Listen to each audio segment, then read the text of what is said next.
You know, sometimes an article comes around that's so good that I don't even want to write a script. I just want to kind of regurgitate, reparrot that wonderful article. One was westernjournalism.com I saw by Thomas Paine.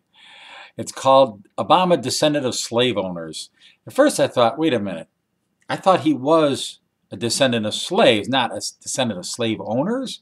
But I was reading, and it talks about how all the usual stuff. He's an empty suit. He doesn't do anything, no accomplishments, all that. We know all that. Pretty much virtually nothing done, or at least nothing good done that I could think of. But the real thing is, it talks about his real identity. He's half white, which he rejects, and the rest of him is mostly Arab, according to the article, which I've heard before, and I've actually opined on before. But I forgot the fact that Luo, his grandmother, was not even African. I mean, so he doesn't even descend from African Americans. So it's basically white, Arab, and the rest of it is just foo-foo dust.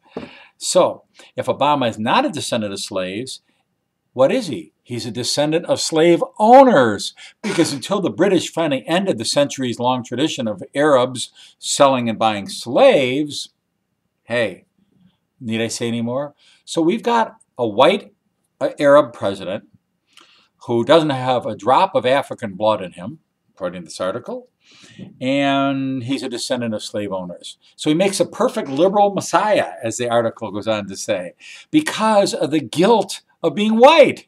So liberal white people who feel guilty for being white get absolution because they have their liberal messiah that absolves them of their sin for being white. I mean, the article ends, it says, he is ridiculous and should be taken seriously by no thinking American. Well,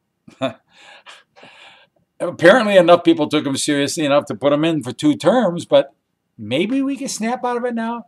Maybe it's okay to talk the truth now about what's really happening, or are we really completely forfeiting our Second Amendment rights, our First Amendment rights, every other amendment right we got, especially free speech, the First Amendment. So I'll say it.